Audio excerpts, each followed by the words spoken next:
learning what to do and not to do is extremely valuable, but also in this space, there's a spiritual realm like we're talking about. And so for me,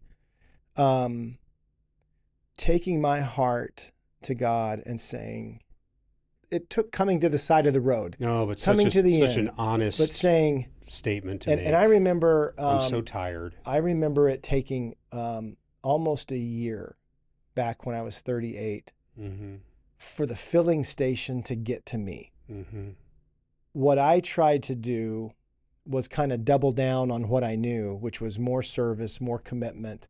Yeah. More proving. Be a better good boy. Proving that I'm really committed to you, God.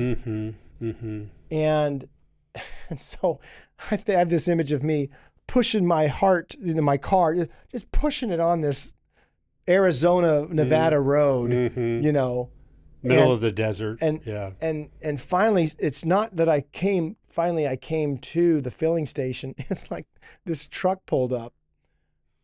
You need some help, buddy? Yeah, I got all the gas you need. So, I mean, that's how it can be right in front of you. I'll keep pushing it. And I think he got out of the truck and helped me push for a while. And said, man, this sucks, doesn't it? I'm like, yeah. Yeah. What's your name?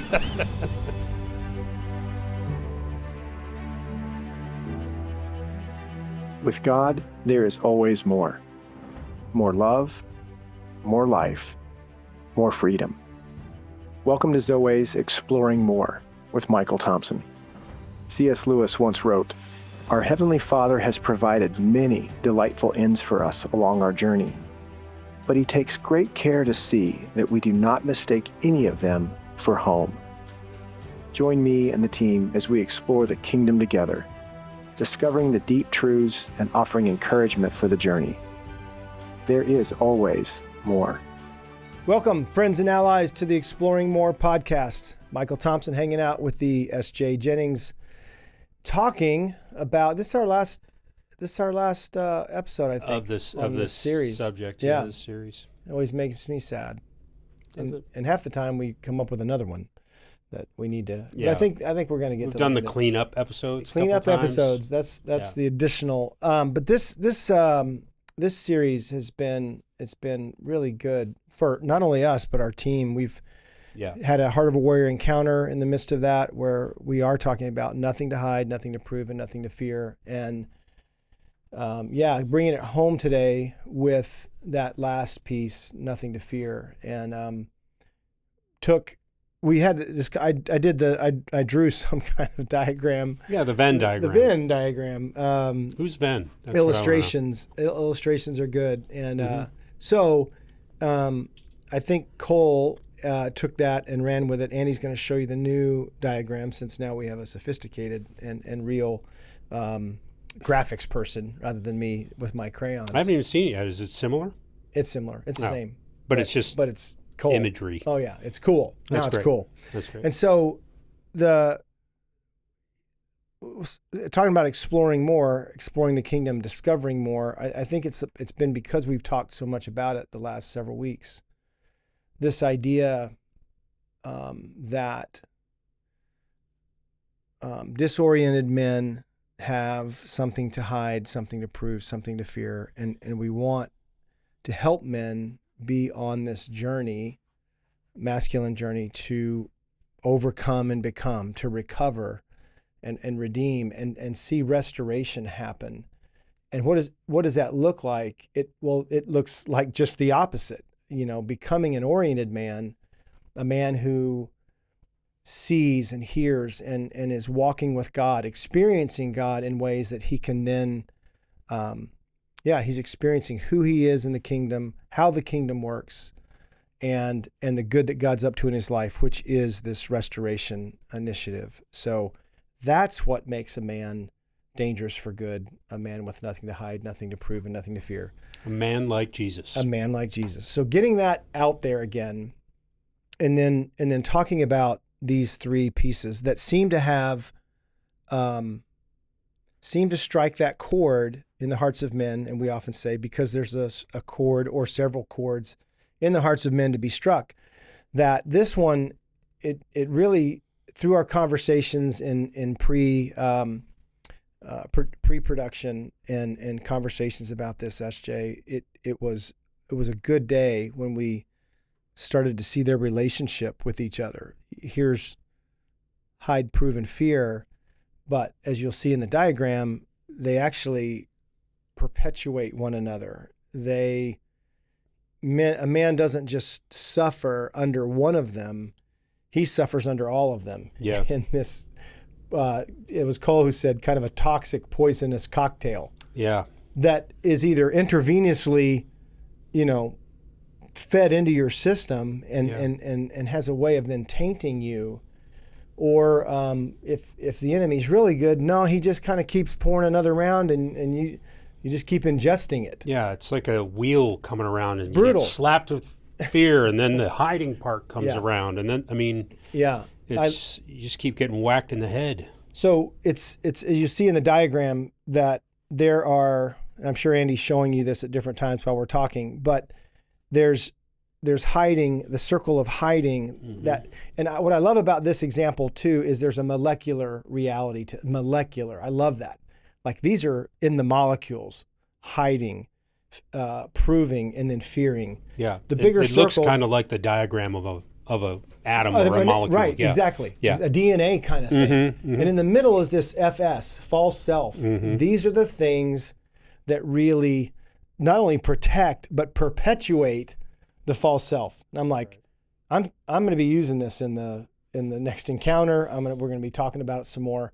And so that's one way to look at it. There's this other piece that I think is even more profound before we go to a break. The more profound is that, as we were talking about hiding and proving, then Cole created this little fuel station with the enemy's logo, the pitchfork, and the fuel is fear.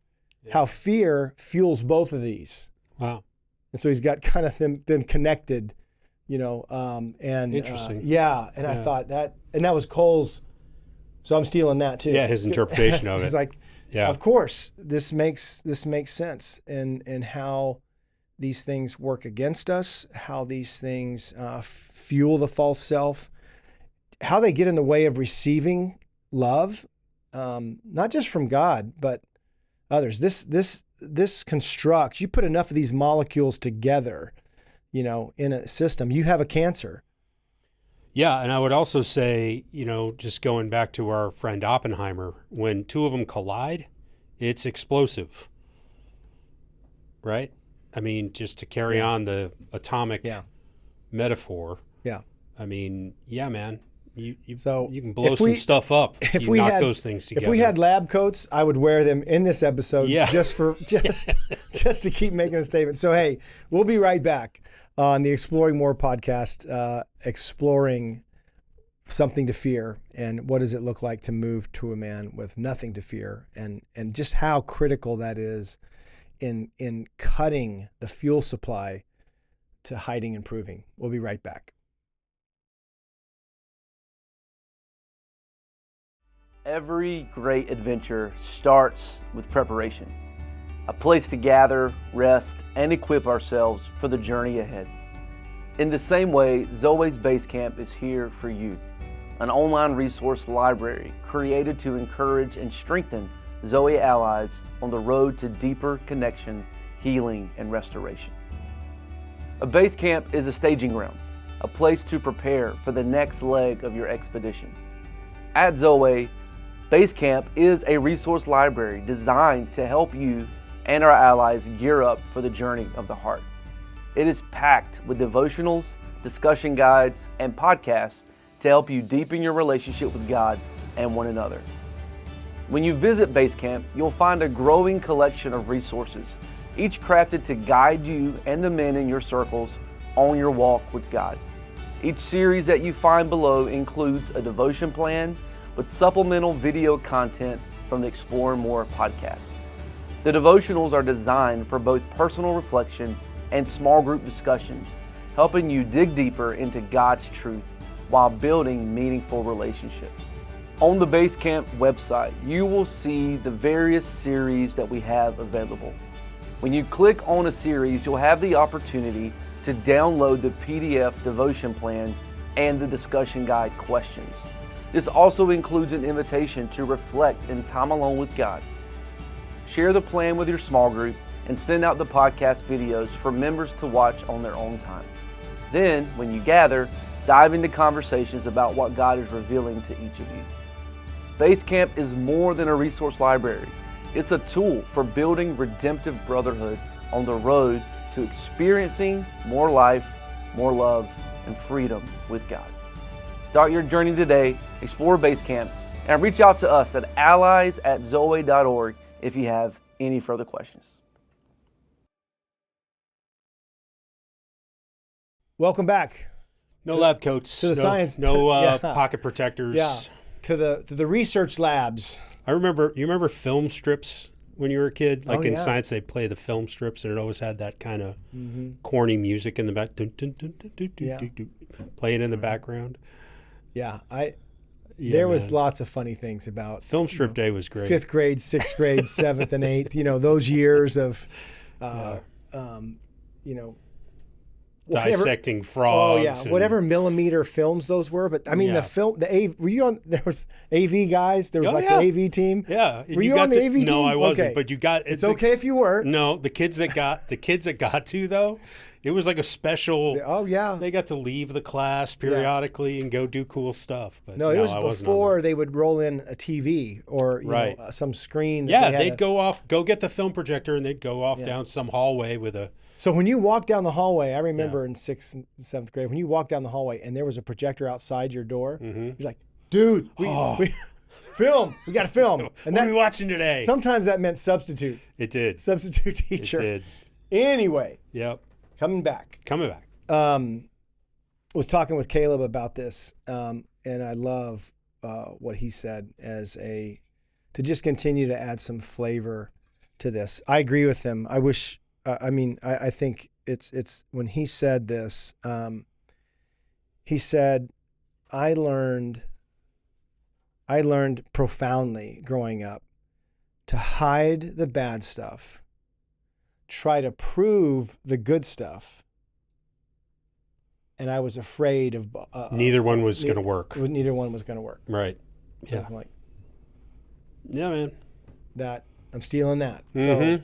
I have a lot of theft ahead of me. Well, I with these remember you things. said when maybe we've already shared this, so edit it out if we did, but we were doing the production meeting, and you said, which one of these three is like primary for Right. you? And that's when he was sharing that, and Andy shared something else, and I was just sitting there going, yeah, I'm not sure, but I think it's all, like Cole came up with it's all rooted in fear. Mm-hmm. All of it. Fear fuels hiding and proving. Mm-hmm. So if that's true, I think one of the invitations is, where do you hide? Where do you prove? Right. And what is the fear behind those things? Right. It's another algebraic Which I'm gonna, equation. I'm going to right? share, in some of our notes. I definitely want to get into that. So the other thing I thought that was important to bring in to the light of this is the thing that really is kind of in that curse of Adam, if you will. Somehow it's in the DNA of men, and that's Adam's the move of Adam in passivity. Mm-hmm. I was afraid, and so I hid. I believe he had enough instruction to know that this was not good, what was happening. Eve, what are we doing? That's more the Wait, passive to what's me. going is on? like does not engage Right. in. God said not to do that. Yeah, and I Like- think there's been a ton of revelation on this for me over the years, and even in my own life, about when we don't know what to do or aren't sure what to do. We tend to cower from the moment, or life has taught us that if you do the wrong thing, there'll be hell to pay, And it can doesn't be with take long for that to be taught. with the punitive systems that we've all grown up in. How can you not Right. How can you not conclude that, doing something wrong is equated with somehow something's wrong with you. Mm-hmm. Doing something bad somehow is equated with you're bad. Mm-hmm. And that goes back into our shame series and all these other pieces that really can make up a very, very strong false self-presence. Mm-hmm. And I believe that, passivity is you've said this before. I love when any of us, this is the downstream thing. Mm-hmm. That passivity is the action, it's the behavior, it's the effect of these things that are causing that type of that type of response, which is interesting to call it a response because it's so passive that passivity is to be a response, and so it's more. I would say it's more of a reaction. And again, right? Because a response reaction sounds like it's proactive. When me, passivity is a reaction of right, and a response to me, implies intention. Mm-hmm. And when reaction is you can't help it. You're just reacting. Yeah, not even thinking about it. Right. Yeah. So, what are the fight, flight, and freeze? Yeah. I'm not sure any of those are really good when they are reactionary. Mm-hmm. At least until you're well trained. I think of our well trained friends a few weeks ago who saved our friend's life twice. Mm-hmm. While 300 guys didn't know what to do, there were 5 guys that did. Yeah. Right. And this goes back to Heart of a Warrior. So well trained, right? So well equipped, so well informed that when evil raises its head, good men will know what to do. And so, I was thinking of a much less serious example in Mask of Zorro. Fight bravely, die quickly. Yeah, because he's just very good example. That guy shamed my honor. I'm going to stab him. Yeah, and then killed my brother. Put the pointy end in the man. Yeah, no. Yeah, no, you would have fought bravely and died quickly. Man. Yeah, and so. But you're right. I mean. Yeah, that trained reaction is different. Yeah, and Alejandro's reaction in that moment, while drunk, he said, Zorro says, he's trained to kill. You seem trained to drink. Yeah. So, I was looking this up, SJ, a little bit, and I knew there was weightiness to this idea of fear, and the scriptures. These are just the 263 passages, and it's pretty even between Old and New, with the terms. So about 80 and 80. Fear not, and don't be afraid. Mm-hmm. So that's not a concordance exploration in just fear. In fear, this is just the scriptures that talk about don't be afraid and fear not. And I've thought this before. All those passages have reasons to be written, and it is likely because there's something that is either concerning or alarming, or uncharted, water. And angels actually have a lot of those lines. Interestingly, they're terrifying, right? And so people, do a Google search. Whoever thinks it is the our Renaissance painters of cherub and seraphim, with cherubim, bow and arrow and not the Sistine Chapel. And, no, these are creatures. These are beautiful and get up. It's awe-inspiring, okay. terrifying. Yes. I'm here to help you. Yeah. So don't be afraid. And so what's interesting is I kind of dallied a little bit in doing some concordance investigation for the episode too, and it's important to remember there's 2 types of fear. Right, the fear of the Lord, the respect, right? The honor and respect, exactly. And then what we're talking about, which is being afraid. And yeah, in the masculine journey, I think the application is as well as we just kind of keep circling this thing from multiple angles. But bro, I mean, if you don't know how to do something, if you're untrained, ill-trained, if you told the story about basketball, and being shamed there, or I love the video you found of the boy who was kind of stepping into a rite of passage camping trip. Oh yeah, in Alaska, and couldn't get his fire. You can see by the image it's getting darker. Right. And there's snow everywhere. And he calls his dad and how his dad handles his heart. Can you please come out here and help me, Dad? Sure, no problem. Yeah, I'm here in 2 seconds. Thanks. Oh, Dad's here. He brought Raccoon along with him. Hey, Dad. Thanks for coming. I'm proud of you for getting this far, bud. I knew I'd have troubles with the fire at some point. See the sticks with the moss on it? Uh-huh. Feel how wet that moss is? And that moss, even when it's dry, it doesn't like to burn. So stuff with moss on it, it'll burn, but it's harder than stuff without moss. Does that make any sense? Oh. Okay, so all this wood right here, it's gonna be hard. Let's do this. You got your little hatchet here. Okay, see that? And you see how that's dry? Uh-huh. And it's dry on most of the sides. You get that? And you don't want to lay it down here on the wet table, so you get something dry. Like this thing's dry on the inside, so we're gonna put all of our dry wood inside that thing to keep it dry. Okay? We're gonna make shavings. And then you can go. Okay? There's some more pieces. Oh, look at this one. See this? There's a nice piece. It was just dry. Your firewood was all dry last night, right?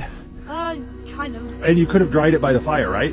Yeah. And then you could have taken it inside your tent or underneath the awning and kept it safe, right? Yeah. Do you know how I learned that? How? By not doing it and then realizing, oh, my firewood's wet. so now you're learning too.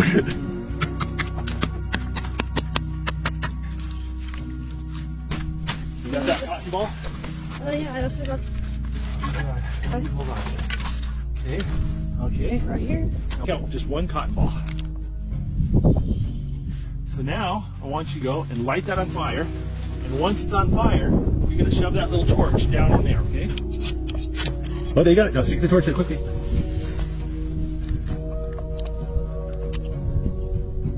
Piece at a time. Okay, the smallest stuff first. Okay, like that. See? And then crisscross it so that the air can get through the break. Break like that. Okay. See, now it's really starting to go. And the bigger stuff, lay it on there. Pieces like that. You know what else you can use? Use this.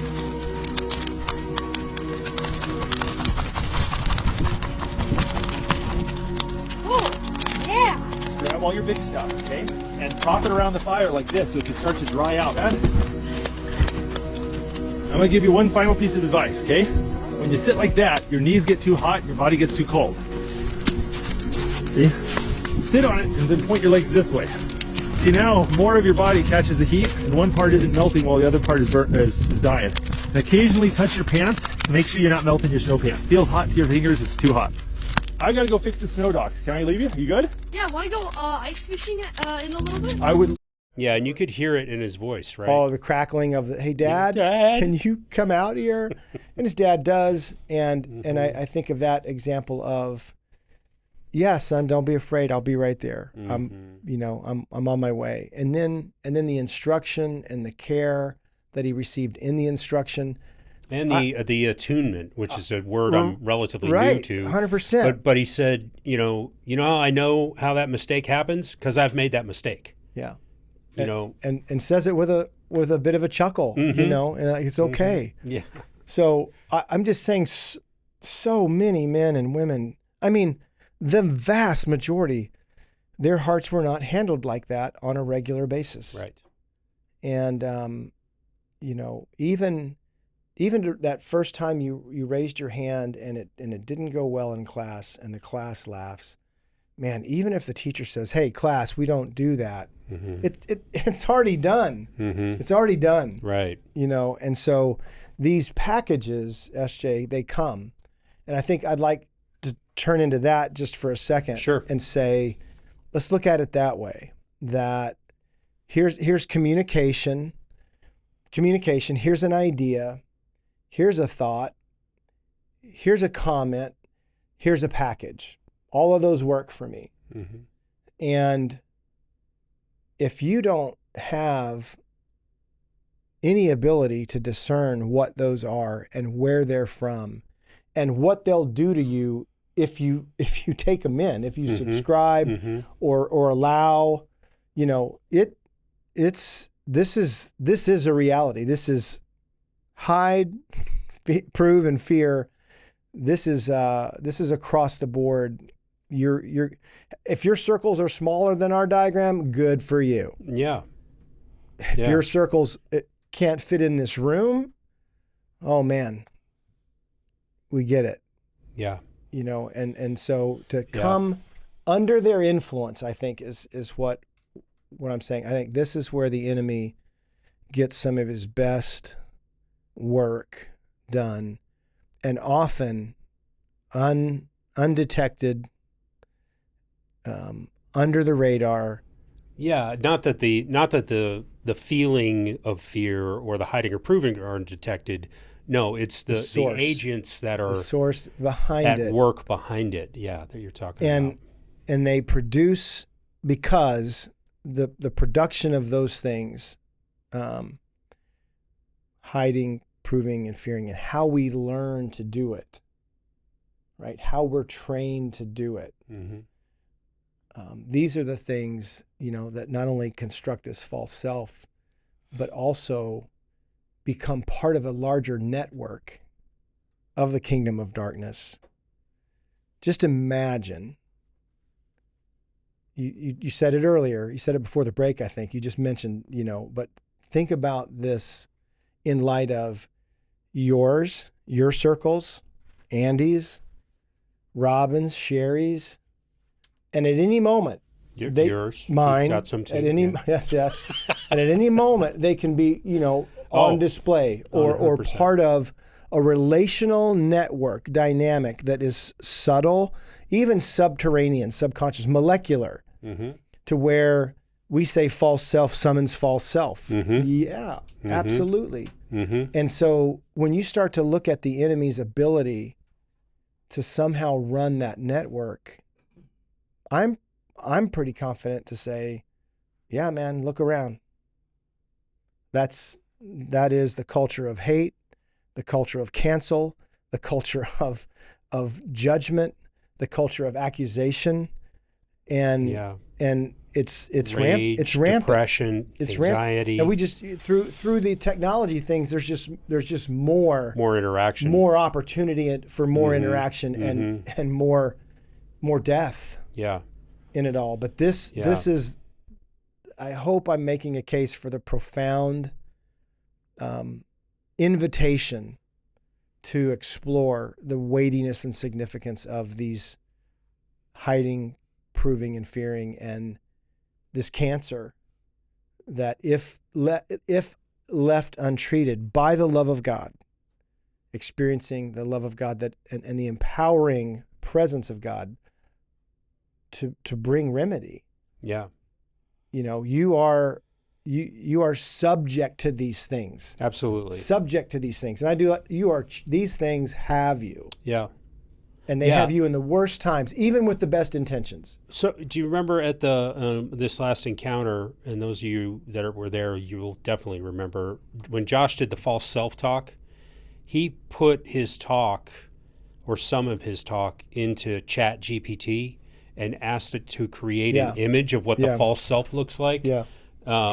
I'll make sure Andy gets a hold of that so we can share it with the viewers. But if you remember, it's this guy in the middle of a dark room. He's kind of hunched over, chained. Yeah. There's a core of golden light where his heart goes.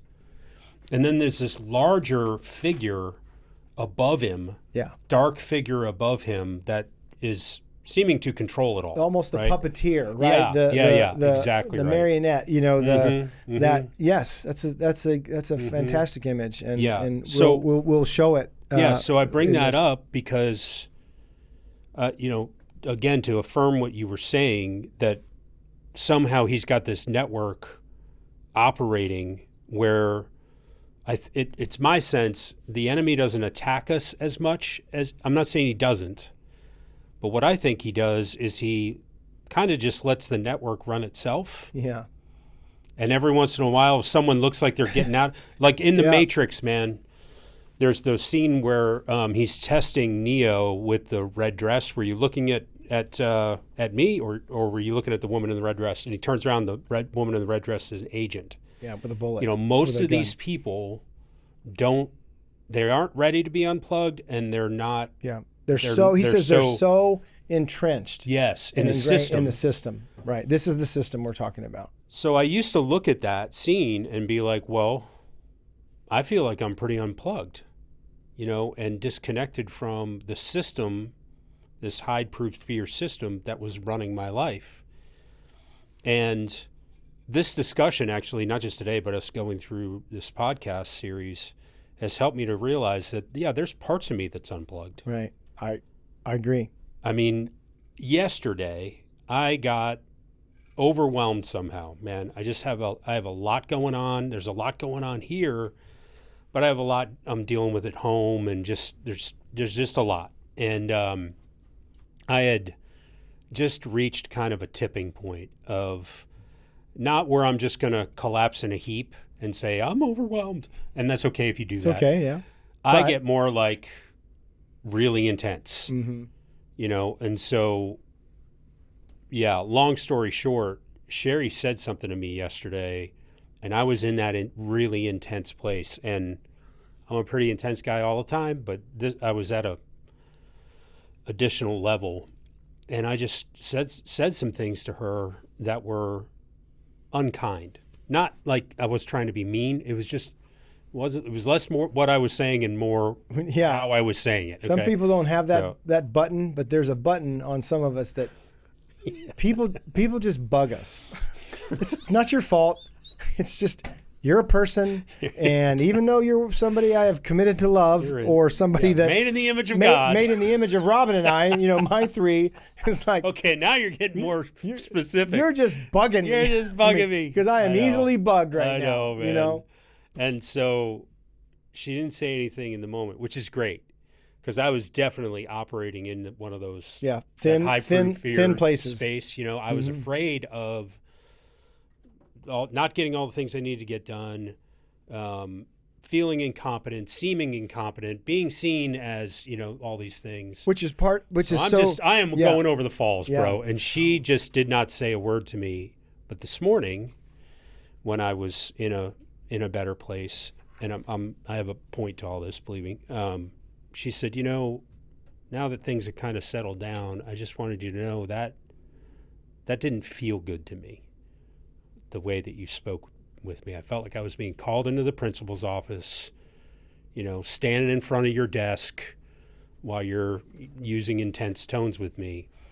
So I got to apologize for that. But what I recognized in that moment was we had a chance. Because although I was going over the falls and just operating in my false self, I was taken over by an agent, let's call it that way, in the Matrix speak. She was not. So she was still unplugged. She was operating out of her true self. And so we recovered, because if all of us have been in that situation before where those two collide. And it is not like their false selves come together and somehow mesh and work well together. No, they just do this. Yeah.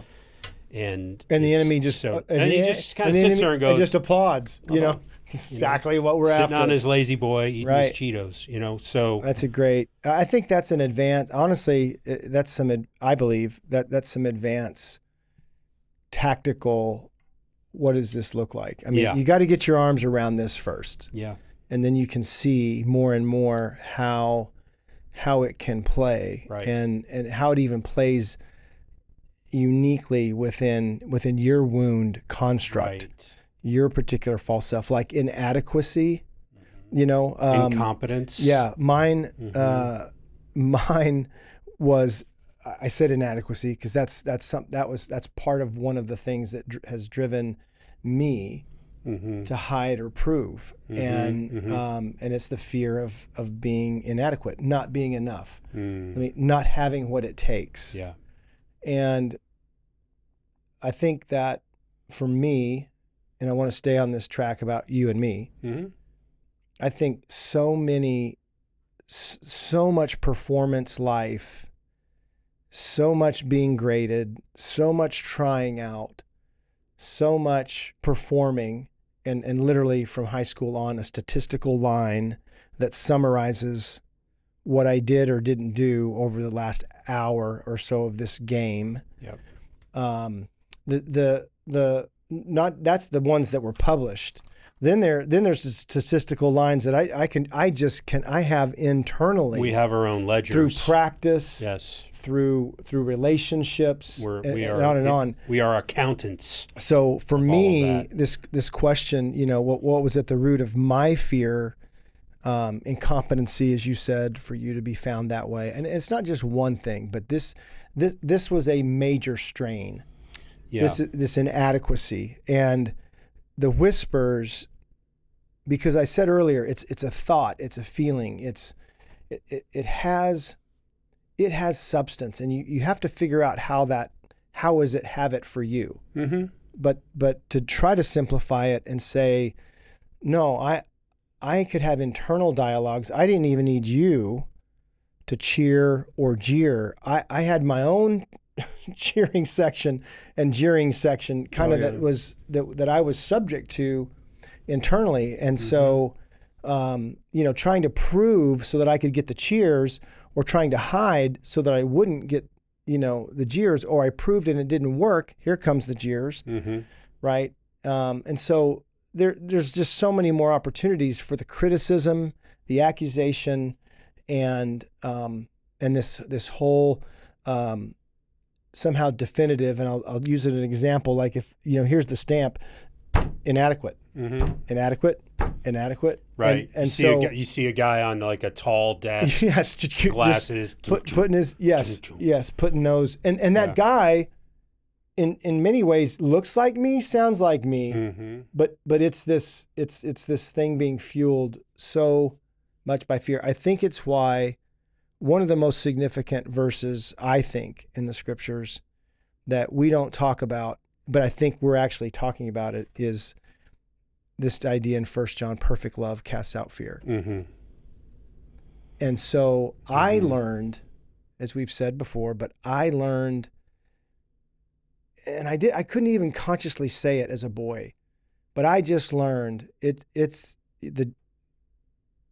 you better be a good boy. Because if you're not, all that's withheld, that's painful. And what isn't withheld and what you get, that's really damn painful. Yeah. In the punitive systems, SWATs not and to shame mention just shame of amongst your peers, and the internal structure that is just as quickly turning on you. You're internally turning on you and pointing that finger, and it's like, man, you suck, right? The suck demon. Suck demon again. So those were just powerful agents, and powerful chemistry, and powerful. I just had my labs done, and you're looking at here's healthy between this number and this number, and you're over here. Or you're over, so you're interesting. over here. So interesting. It's that kind of anatomy within the spiritual man. You cut your finger and you're like, yeah, that's blood. You don't realize how much is in there and how much your body's doing and how much is at work. Until you look at one of those labs, you're like, I have all that crap in my blood, and it's doing and it's a what? system. Yeah, and it's somehow and if you eat too much of that, or you drink too much of that, or you don't eat or drink enough of those things. And that's right. And we've said a million times, the physical realm is the mirror of the spiritual realm. Let's get our lab coats. Where are they? Back on. Exactly, dude. Because this is very, very important. Yeah. So I love that you brought up perfect love casts out all fear, because I've been sitting here thinking, and again, I like what Cole did. I haven't seen it, the thing yet, but I can see it in my head. Yeah. The fuel lines going from fear to hide and to prove. So it's not so... Well, I won't say it's not. because I've had one or two occasions in my life, and I know a few other guys too, where God just takes that thing out. He just takes the fuel line out, The mercy. and it dries up, The right? mercy of like it. that. Mhm. Most of the time, what I've found though, is you have to find, the fuel's coming from fear. I get it. Where does that come from that it can be plugged in that way? Like, where's that fuel? Where's that gas tank come from? You know, and so you've got to do. When you get to incompetence for me, what was it? Inadequacy. Inadequacy for you. That's, again, another example. It might be further upstream, but it's still downstream from why do you feel that way? Who told you that? Right. Who told you that? And so it's not just a matter of taking the gas line out. Yeah. You got to find out where this comes from. And I think, Michael, that starts with, and please comment on it, that starts with questions. You have to start asking questions. Why was I feeling overwhelmed yesterday, Jesus? Yeah. What is that about? And it's not, you can feel overwhelmed and not get sucked into the false self vortex, you know, because you just have a lot of stuff going on. That's not an invalid feeling, but my false self went into overdrive. Like, even I heard Sherry talking to Maggie around the corner, and I heard him, you know, kind of giggle about something. Like, you know, you can hear him, and I'm like, are they laughing at me? Why are they laughing at me? Yeah. Don't they know that I'm like struggling right now? Yeah. No, and it's just like, no, they don't care. They don't like you. On the wrong day, they think you're an idiot. The wrong day in the wrong moment. I may not talk to them, but that's what I'm saying. Just fuels this people. Oh. Just two more just bugging me. Yeah. You know. Yeah. I'm just saying that is different than. Okay. I'm overwhelmed by my circumstances right now because I have a lot of crap going on. Okay, you said you started to ask, and you can ask it if you want. But if I understood you, it was the idea that assessment, evaluation, where does that come from? I was just talking to a guy, and I'm still talking about labs and medical and our health, and it was so fascinating, SJ. This idea that, and we've said something like this before, but he said. He was researching and looking and exploring, and I knew when he talked about it, because I've had to do it too, testosterone. Okay, so the effects of low T are these things. Well, if you go tell a doctor that, and you don't get the lab work, you are very likely going to get an antidepressant. Right. And you can take that antidepressant every day. Yep. And then they'll up the milligrams, and then they'll up the milligrams. Because it's not working anymore. And then they'll change medications. And you could spend a year with a misdiagnosis based on the symptoms. Right. When what is needed is a patch of testosterone or some. Or even, I'm just be transparent. I had some of those symptoms. My doc said, start losing weight, start working out, and you'll feel great. Get outside, move. And sometimes that works. So it did. Mine just went. So this is very, very, very. But you got to talk to somebody, and begin to explore where's this coming from. Yeah, that's what you were alluding to. Yeah. What is the source of not this? just treat the symptoms like you were talking about. So I think as we move to antidotes, like we're talking about in the physical realm, I want to talk a little bit about the spiritual realm, and so for me. When I was looking at the inadequacies, and I would say it wasn't just one giant wounding event. I think it was a million paper cuts. Some that reinforced the others. Oh yeah, like I said, being graded, being judged, trying out, and those aren't bad things. I mean, I get it. You want the best players on the floor, subjectively, depending on who that coach thinks it is.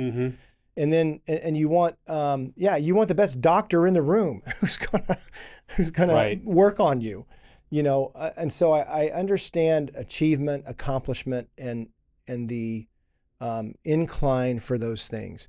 But what I'm saying is, if that is your definition of love, then the fueling system is going to stay the same. Versus, what if you could unplug those Mm-hmm. and get away from the fear source. Mm-hmm. And perfect love casts out fear. What if there was a filling station of perfect love? Yeah. And you could take your hiding and proving and false self, because that stuff is around a molecule that actually has it's in there for a reason. It's just now captured by this viral thing. So if you could get this antidote going of perfect love and going to a source to fuel your heart so good with love, now you don't have to hide proven fear. Yeah, man. And what I love about that so much is that what Jesus does is he doesn't just say, you don't need this, you need this. He will walk with you and help you to see and heal from the things that happened to you that made you believe you needed to be plugged into fear. That's where the deep work is. Yeah, man. That's where the deep work is. And Yeah. so... I think of the woman at the well, right? I'm here for water. Well, I can give you water, that it never runs dry, you never be thirsty again. What is this you're talking about? And then he gets to the heart of the matter. Yeah. It's not about water. It's not about water at all. Which is your point. I love it. And I think about how God has taken me into seasons and places of healing. And I believe what you said earlier is really critical. It is an analysis. It is getting your labs. It is paying attention. Why do I feel this way? Why do I feel so irritable? Well, it may not be a spiritual attack. You ate, if we have a cigar at 8 o'clock at night, that's not good. I've learned through experience, that's not good. Because not only is that going to keep me awake, secondly, I'm going to try to do a little more magnesium and maybe melatonin. I do melatonin, and I know it works for some people. It causes me to have bizarre dreams. They're not warfare dreams. They're just weird. They're melatonin dreams. Right. So don't do that. Right. And that has learning what to do and not to do is extremely valuable, but also in this space, there's a spiritual realm like we're talking about. And so for me, taking my heart to God and saying, I don't want to operate like this, and coming to the end, it took coming to the side of the road. No, but coming to the such end, an honest but saying statement to me. And I remember, I'm so tired. I remember it taking almost a year back when I was 38 for the filling station to get to me. And I could go on about this, but what I tried to do was kind of double down on what I knew, which was more service, more commitment, more proving, be a better good boy, proving that I'm really committed to you, God. And so I have this image of me pushing my heart into my car, just pushing it on this Arizona, Nevada road, middle of the desert. And finally, it's not that I came to the filling station. It's like this truck pulled up. You need some help, buddy? Yeah, I got all the gas you need. That's not, and I'm like, that's not my kind of fuel. Right, I'm looking for a Texaco, not, what is that? Amoco. Yeah. Oh. God's best fuel. What is that? So, I mean, that's how it can be right in front of you. I'll keep pushing it. And I think he got out of the truck and helped me push for a while and said, man, this sucks, doesn't it? I'm like, yeah. Yeah. What's your name? Exactly. What's your name? Bruce Almighty. God, give me a sign. It sounds like a comedy, but it's not. Well, I mean. It's not. It's not. It is a serious thing. And so. For sure. So getting my heart in that place to really take the risk on, because even my experience with God, I would say he wasn't batting, 400 or 300 or even 200. I mean, again, because my perceptions of God weren't great. Right. What I believed about him was just as much I needed to be a good boy for him. I took all of that and took it to the kingdom and tried to say, here, and was even told, in church spaces and in my spirit, in my soul, like, yeah, God's pretty much going, yeah, nice try. Well, we can work. Maybe we can work with that. And I felt that way. I've got unmerited favor. I felt for that you. way with my C pluses and C minuses. I felt that way with, 1 for 4. Good try, bat. little fella. I felt that way with, all of that. So there's there's a lot of reinforcing possibilities in this space. Well, it's interesting what I just thought about. What just came to me was we've said many, many times and know that this is true. There's a way things work. There's an algebra of things. And you knew there was a way things work in that time. At that time, life. that's what I believed. But the way the algebra you had come up with was incorrect. There's something not. Yeah. There's an integer in there that shouldn't be in there. No, the sum never equaled settledness. Okay, so peace. Absolutely. So that is another way potentially to find this thing. Mm-hmm. Even as to reverse engineer it. Yeah, even as a Christian, where you're like, well, I know this is what the scripture says, and I know this is what God thinks about me, and here's this, I'm still in this situation. Yeah. So what is this about? And rather than, and of course there is a time for, my God, why have you forsaken me? The cry of the heart. Right, left on the side of the road somewhere. But you got to stop and think like, okay, if I haven't come to the resolution of this algebra for a long time, it feels like my whole life, I'm 40 years old, and I'm still trying to make this equation work and it's not working. Yeah. God, what do I have wrong? What am I seeing wrongly? Like, where's the piece I'm missing? Where's the part I've put in there that doesn't belong? No, I never had God helping me with my homework, bro. Yeah. I was doing it and trying to present it Sunday after Sunday and kind of hope I had a passing grade, So I'm not kidding. And all he wants is for you to say, like, how do I do it, God? Will you help me? Yes, yeah. I will. Thank you that you've come to the end. And so I want to say, just to help, maybe to encourage friends, that the healing part of this and the training part of this with the Trinity, I think does start with honest analysis, honest evaluation. And if you can't get some help with your lab work, like just you and God, then man, call us. I mean, right? It's what we love to do. It's what we get to do. I'm telling you, it's in your story. Yeah. We would have you fill out the same form spiritually and present to us as you might have to in a medical office. Yeah. What is your family history? If you have family history of these things, then boom. If you have and I would say if you have personal history, not to mention family history, alcoholism, adultery. There's some forces that just lock into a family, and you see it happening over generations. Mm-hmm. If blessings are supposed to happen over generations, then heck yeah, curses can happen over generations. Abuse. So even doing an internal audit, an exploration, spiritual labs, if you will, that's a huge place to start. And another place to start is just in the middle of the crap. Like, there you are again in this same place. And like you said, what is going on? And that's not a bad prayer, especially if you mean it. Like, I want to know what is going on, and get a pen, explore the variables, explore the crime scene, explore the person. We said this to these guys the other day on the phone in one of our big Zoom calls, that you said, it was Wednesday, you said about the buttons. Yeah. That person really, you were telling a story about this guy telling you about this. Okay. He really pushes my buttons, and you said, time out, talk about the buttons. Right. Because what we want to talk about is the guy. We want to talk about the pushers. The guy who's pushing. But the buttons are the real problem. The buttons are the problem. Mm-hmm. The buttons are the problem.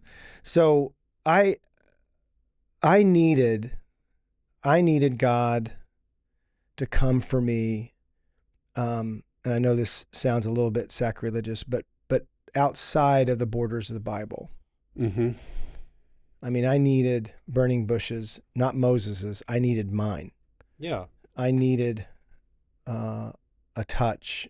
I needed a pool of Bethesda. I needed a hem of I his needed garment. I needed a water at the well. I needed my own experiences because I had it very disassociated out in my day-to-day life, like you're saying. And so I'm running the same system, or the same system just keeps running me, probably even more accurate. You're a cog in and it. so and a casualty over Right. and over and over. So that's when I didn't see. Here's what I want our listeners to see. You're not the problem, Mm-hmm.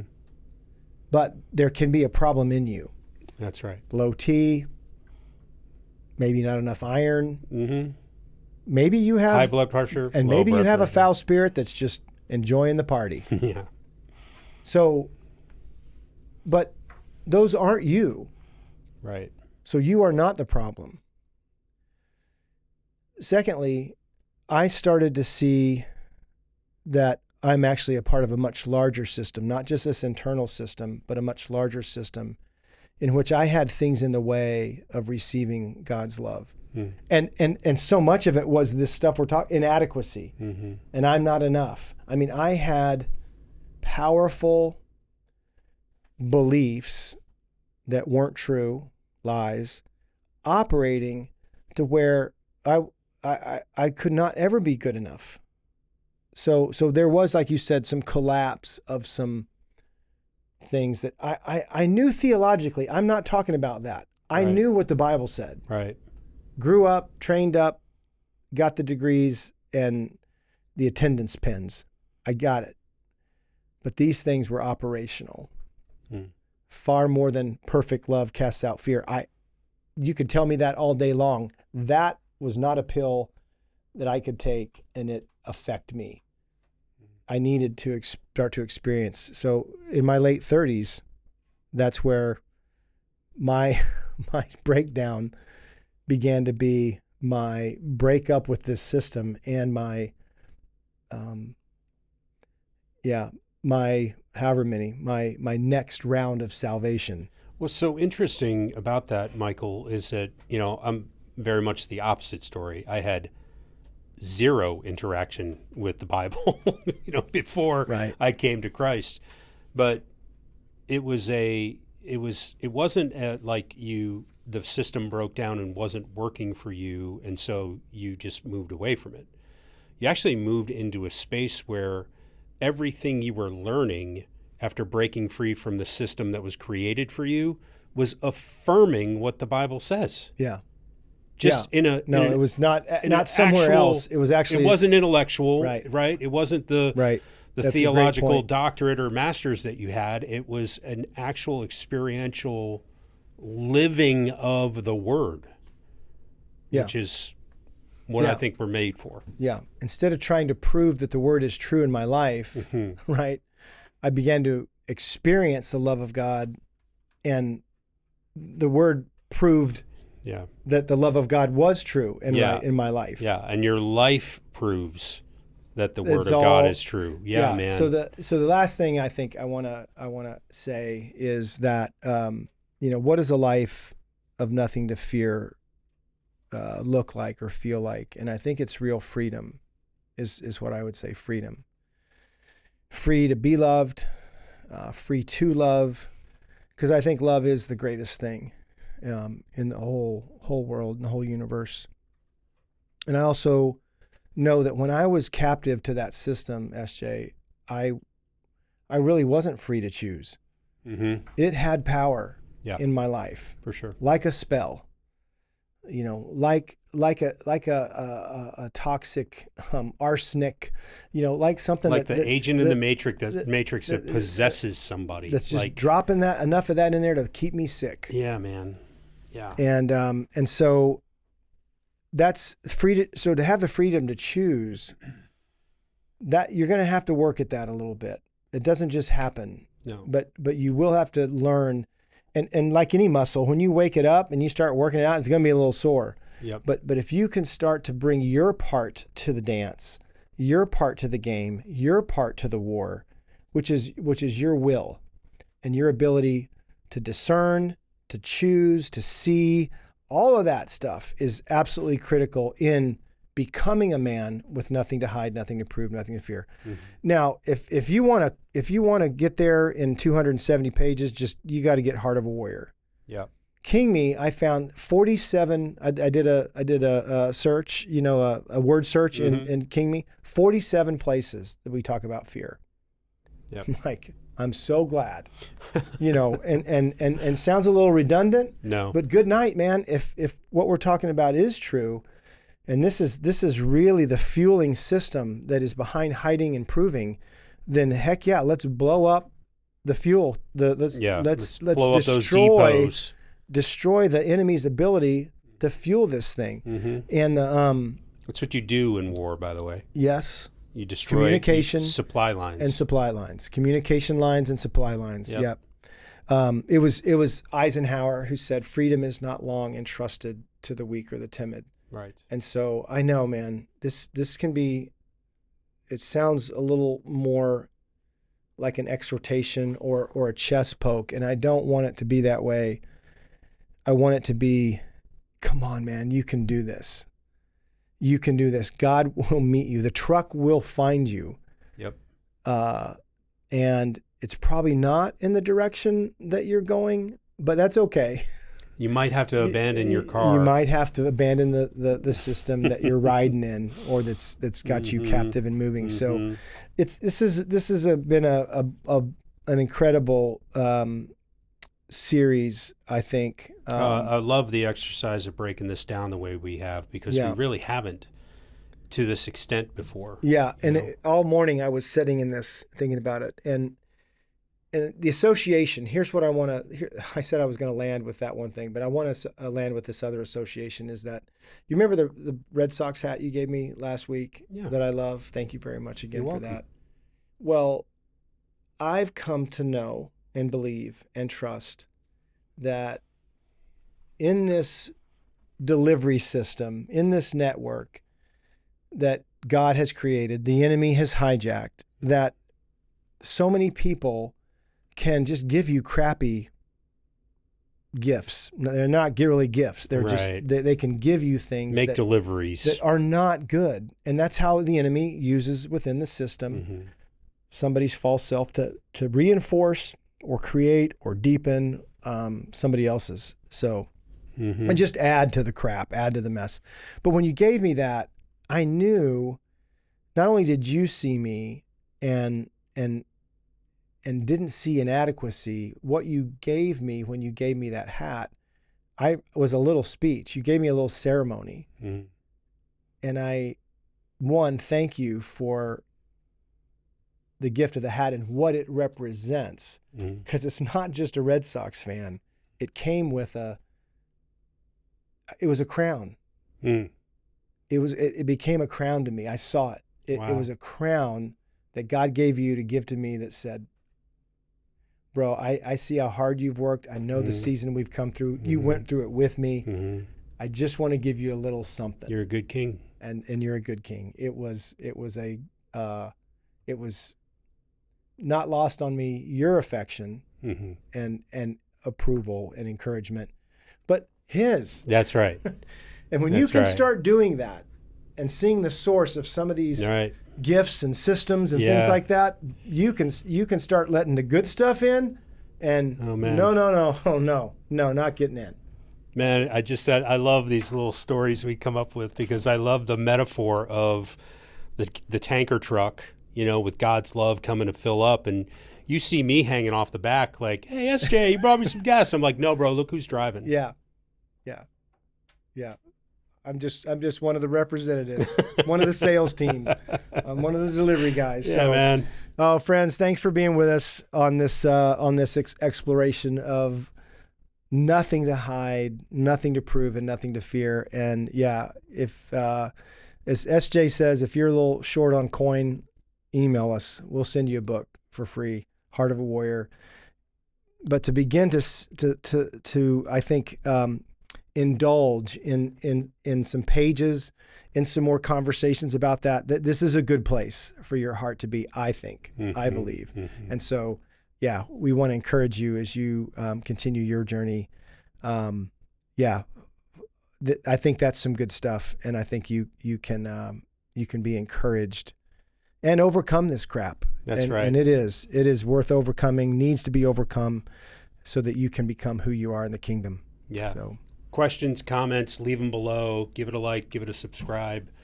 It's free. You can do that for free. Yeah. So help us get found. And we won't listening. We won't get acceptance or approval from your from your emails, but we will appreciate absolutely that somehow, some way, God is moving in your life, and we're connected in that move. So that would be fun. So till next time on the Exploring More podcast, blessings. We hope you have enjoyed this episode of Exploring More. The landing page for this podcast is zoe.org/podcast. That's ZOWEH.org/podcast, where you can find the show notes and various platforms to which we broadcast. You can also find us and the Life of More by visiting Zoe on YouVersion Bible app, Right Now Media, our Facebook page, and Zoe on Instagram and Twitter. Remember, with God there is always more, and you were made for more.